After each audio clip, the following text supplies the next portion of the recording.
officials and community leaders to improve the well-being of underserved communities around the world. This is particularly so in areas such as housing, employment, business, and criminal justice. His nationally acclaimed Texas Offenders Reentry Initiative has helped thousands of returning citizens find jobs, complete their education, and reunite with their families. Through the T.D. Jakes Foundation, he is working to close the digital divide, providing free online STEM training to thousands of young people from vulnerable communities. His single-family housing development in South Dallas is a national model for mixed-income housing, and he is a mentor to numerous entrepreneurs. Ladies and gentlemen, we're about to go to school. Let me set him up, John. Let me set him up. Please, go ahead, Lisa. Let's talk about the bishop. Bishop T.D. Jakes is a world-renowned bishop, author, and media mogul. He preached his first sermon in 1976 and started the Potter's House in 1996.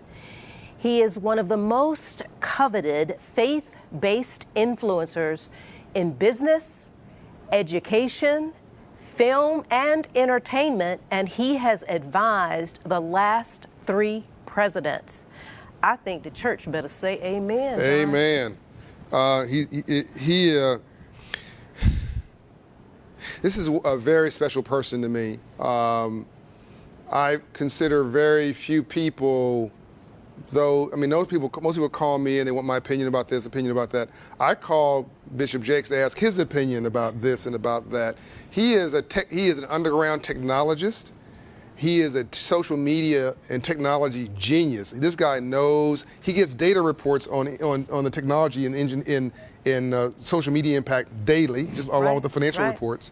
He's watching his metrics. He's measuring and managing every day. He runs a brand, a business, a faith, a ministry, an operation. He does well and does good too. He has integrity.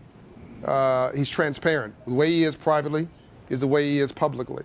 Just more fun privately, but the same guy.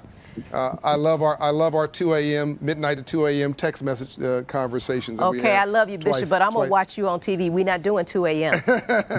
We're not doing that, Bishop. My grandfather used to do that at 2 a.m. Yes. He'd come and want to hear me say his poem, I Am Somebody, here in Atlanta that he wrote back in the 1950s, right after the Klan burned a cross on his front yard. So Bishop, Lisa Borders, in addition to being former president of the WNBA, head of the Coca-Cola Foundation, president of the Coca-Cola Foundation, president of the Atlanta City Council. Her father was one of the pastors in the civil rights movement here, along with Andrew Young and Dr. King and others. So she's got this vaulted, the Borders family, Reverend Borders. So she's in the same league as you. And Ambassador Young sends his best, by the way. He was feeling a little under the weather this morning, but he's here with us in spirit. We just told him he's feeling a little under the weather. I said, he said, should I come? I said, no, stay right there. We don't want you to get, I cannot afford to have an icon get sick on my watch. So we just want to set this up for you to talk, really. Because I think the more that people I think if America got your spiritual business plan and your literal business plan, and we exported what you do inside of the Potter's House, et cetera, into every nonprofit organization, into for-profit corporations, into our government, we could solve 2/3 of the problems that ail us at scale. Bishop, over to you. First of all, you all make me sound better than I really am. Thank you, Lisa, for that generous introduction. And my dear friend John, I'm deeply honored and grateful to be with you today and to add whatever I can as a way of contribution to the conversation. I think, first of all, where I would like to start in discussion is that we are currently existing in an atmosphere of disruption. Total disruption in every level of life, either because of COVID-19 or because of political challenges or racial challenges. Our country is in the deepest disruption that I have seen, certainly since the 60s, and perhaps even worse than the 60s, because we didn't have a pandemic coexisting at the same time that we had demonstrations. That's not bad news. That's really good news. Because when we ask for change, the answer is always disruption. You can't have change and not have disruption. And so the first thing I would like to say to everybody listening is just calm down. This disruption is an opportunity for change, Well said. for upward mobility, for innovation, for rethinking ourselves, our country, our police departments, our criminal justice system, our technology and our involvement in technology, the culture of people of color, moving them from consumers to investors and from consumers to producers. We have to become less concerned about watching movies and become more concerned about making movies, less concerned about buying technology and more concerned about creating technology. We need to, in the disruption, is an opportunity to switch roles. And that's where I think we join the conversation. The uniqueness of me being a person of faith and a faith leader sitting at the table that I've been able to sit at has been shocking for a lot of business people. Historically, business people have not talked to people of faith, especially faith leaders. Elected officials do, particularly during campaigns, but CEOs have not done so. But what we have that is very, very important is a trusted voice in the community. Sure. You can build all the answers you want, but if you cannot build trust. And there's a reason that we put money in trust, because people invest in what they trust. We buy from whom we trust. We use who we trust. So my conviction is building a four-pronged approach to lifting the community, which is my goal, which is my commitment, which is the focus, as the legacy of my life, is to see underserved communities brought up to liquidity and equality and equity that is necessary to promote the strength that we need so that we can sit at the table from a position of strength. Because everybody who sits at the table doesn't sit in the same size chair. Bishop, let me jump in here for just a second, Bishop, not to cut you off, but I want to unpack that just a little bit, because you started Potter's House 20 years after you preached your first sermon, and you started it with minimal resources. And I hear lots of our people, but people in general, talking about what they don't have and what they are losing, as opposed to an opportunity and let's pivot. Can you unpack that a little bit and talk about what enabled you to stay focused on moving forward in the face of the adversity that was bopping you in the nose every day? First, let me back it up just a little bit and say I have several companies. I have for-profit companies and I have not-for-profit companies. The Potter's House is, of course, a 501c3. TD Jakes Enterprises is my for-profit company, and it is interesting to understand that my for-profit company preceded my ministry. Okay, okay. So my for-profit company existed when I was in West Virginia. It was founded many years before I ever came to Dallas. And so it is actually older. TD Jakes Enterprises is much older than the Potter's House. Understood. And in both cases, whether for-profit or not-for-profit, whether you're doing a startup business or whether you're doing a startup church, the entrepreneurial principles are very, very similar. Yes, the passion is preaching, but the reality is the mortgage. So you have to. Weren't we talking about economics earlier? If you don't have the money, you can't pay for anything. It doesn't go anywhere. Yeah, the gospel is free. It's like water. The water is free, but the pipes cost you. Right. And in order to get a building, in order to hire staff, we currently have 300 people on staff. In order to be able to engage television and technology and all the mediums of influence that we have and have the expertise to be able to execute it in a spirit of excellence, you have to have payroll, which means life insurance, health insurance, human resources, public relations, accounting, all kinds of things, IRS compliance, all kinds of things are involved in it. IT is a critical part of it. And we started with absolutely nothing. So I consider myself very much a bootstrap person, both on the for-profit and the not-for-profit side. The for-profit side was gospel plays, bringing them to film. We won the Santa Barbara Film Festival. Wow. We started doing things on screen. We did $500 million worth of business on television and movies through our for-profit entities. And we started with literally nothing. Wait, Bishop, 500 500 billion million. with a B? Yeah, and he also has a real estate. He has I a real love it. estate group that he's got. But I also want to make this clear to everybody watching, and I have the same obsession. There's a firewall up with audited financials on the nonprofit. Right.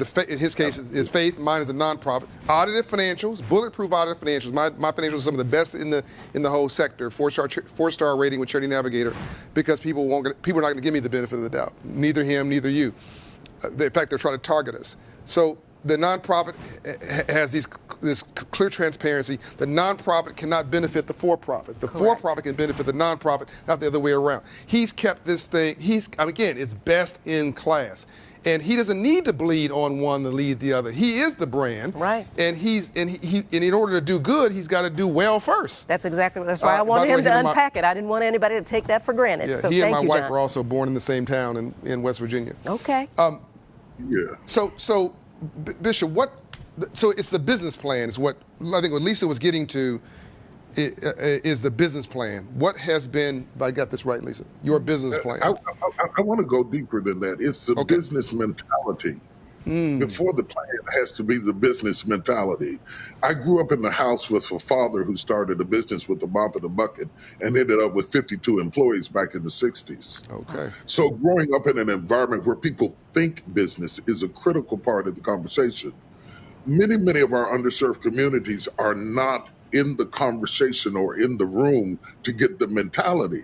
So you can develop the plan all you want to, but if you don't have the mindset to think with a business mentality, you have a plan that you can't execute because you don't think like that. How do I get the mentality? You have to hang around people who have the mentality. Mentalities are contagious. I love it. You can become infected if you change hanging around people that you have to feed and start hanging around people that are feeding you.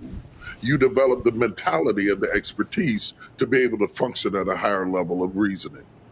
Having said that, there has to be strong distinctions, not only between the for-profits and not-for-profits, but I also have, as you alluded to, the TD Jakes real estate ventures, by which we buy real estate, property, community development, build homes, both in terms of retail and multifamily, as well as single-family dwelling places for acquisition and opportunities to stop the regentrification of neighborhoods by building attainable and affordable homes that you are going to get financed, as the previous speaker spoke about. We don't do the financing, but we do the community development. All of these have to be insulated walls of business with their own accounting, their own systems, their own expertise, and you have to be able to execute them from the top. And what I mean by that is you have to have everybody reporting back to you through these different ventricles in a way that you understand the distinctives between what is required. For instance, if you have a 501c3 that's not a church, you have to file a 990. Right. If it is a church, you don't have to file a 990. Understanding the nuances of each business is important. To somebody who hears that and says, oh my God, that sounds like I've got to go back to college for life, not necessarily. It's not that difficult. What you do have to do is be willing to sit at the table and ask questions. That's right. And educate yourself in the moment. You can educate yourself in the moment. If you don't sit down at the table trying to prove to everybody that you deserve to be at the table and come to the table from a perspective of both trying to integrate into a new culture, but also trying to educate yourself as to how things operate. Because the books say one thing, but real business operates another way. Right. That's right. So what you learned in college may not necessarily prepare you to sit at the board table to make the decisions you need to make. It will help you to read the ledgers. It'll help you to understand what's red line. It'll help you to understand the bottom line and all of that, but it may not help you to understand the culture through which things operate. So what we want is a business mentality. Number two, we want a business plan. Number three, we have to be able to finance that business plan. And this is generally where we get hung up. Yeah. Sure. Access to capital is a huge problem. Yeah. But because I grew up in the 60s where my father raised his own capital because he could not get loans and things like that, he had to scrap and save and build and bootstrap his way up. I did not enter into the business world expecting a lot of help. You and me either. I built my resources up until they started coming to me rather than me coming to them. That's right. So in order to do that, when you have nothing and you don't have any rich uncles to die and hand you a lot of money and a lot of resources, you have to have what is called delayed gratification. Yeah. One of the problems that stops us from being successful is that we want to look successful rather than be successful. That's a drop the mic He's moment. talking now. You done started preaching. It's busyness, not business. Yeah. When your outflow exceeds your inflow, then your overhead will be your downfall. Right. Absolutely. You only got two doors in business, income and outflow. And Right. if you control those two doors, you can run anything. That's It's right. just two doors. Right. What's coming in and what's going out. And you either have to increase one and diminish the other in order to create the profit margin that exists between the two. That's right. Understand? I mean, it's really simple. It is. It's, no matter how big the room is, it's only got two doors. And once you understand that, Break it down, Bishop. Break it down. I can get it where you can understand it. And you need to have gatekeepers at each door Right. that are trusted gatekeepers that are accountable back to you. That's right. So they can do it. Our problem when we go into business as entrepreneurs, we can do the work. Grandma can fry the chicken, but she can't keep the books. Right. Okay. That's right. So you open up Nanny's Chicken Shack, okay? Right. And Nanny's in the kitchen. Right. And if Nanny's in the kitchen, the chicken may be great, but the business may go to hell. That's right.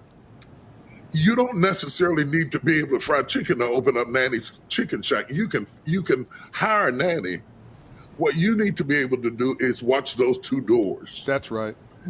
If you watch those two doors, let Nanny watch the chicken, Yeah. and we can run the business. Most entrepreneurs are so busy producing the product or loving what they do. They're an artist, they love the music, or they're an actor and they love to entertain, but they don't love to do the business. That's right. You have to love to control the two doors in order to be successful. 96%, Bishop, of all black businesses don't have an employee. 96%, which means that it's busyness, not business. It's a self-employment project. I got this contract. I used to work at the city of Whoozy What's for do graphic artists, and I'm gonna sit there and do the graphic artist work until the contract runs out. The person who hired me retired. I can't get another contract. I didn't build any wealth. I didn't save anything. I was living from hand to mouth. When your outflow exceeds your inflow, then your overhead will be your downfall. Now you're broke and you're poor, and you built there's no generational wealth to pass down. It's just generational debt, and that ready fire, and then we get emotional about business, which is even worse. Right. So it's busyness. It's not business. We're brilliant, but it's what we don't know that we don't know that's killing us. But we think we know, and God gave us 2 ears and 1 mouth, so we listen twice as much as we talk. That's why when I call Bishop, it's really funny. He calls me sometimes. Who asks me a question? Hey, John, I don't know this. What do you think? I'll call him more times than he calls me and ask him a question. And you got to have enough humility to acknowledge, I don't know this stuff. Yeah, our relationship is an opportunity. In fact, relationships are your greatest resource. Right. You can get money if you have great relationships. That's right. Relationships are your greatest resource. And until you value relationships and don't allow people to destroy your relationships, I don't care how much money you have, if you don't have those relationships and protect those relationships at all costs, they become your greatest resource because everybody you know knows somebody you need to know. I call it relationship capital. That was my last book memo. Yep. Understood completely. And, Lisa, we know each other because of relationship. This is our relationship capital. We met each other. We valued each other. We didn't let that relationship get distorted, taken advantage of, pimped, manipulated.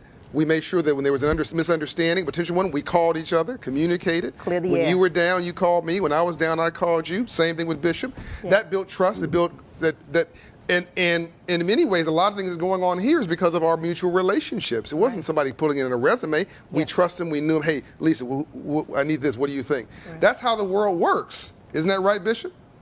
That's exactly how the world works. And it's relationships externally and internally.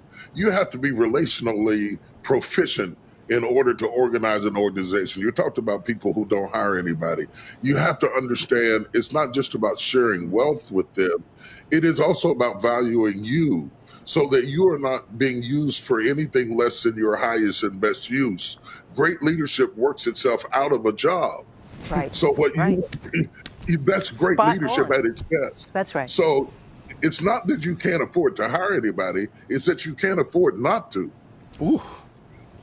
You can't afford not to. If you don't hire somebody to do what you can be replaced from doing, that means you have a vacancy in the area of somebody who is thinking the business, not doing the business. Right. So the best people you can have around you are people who are paid to think, not to perform.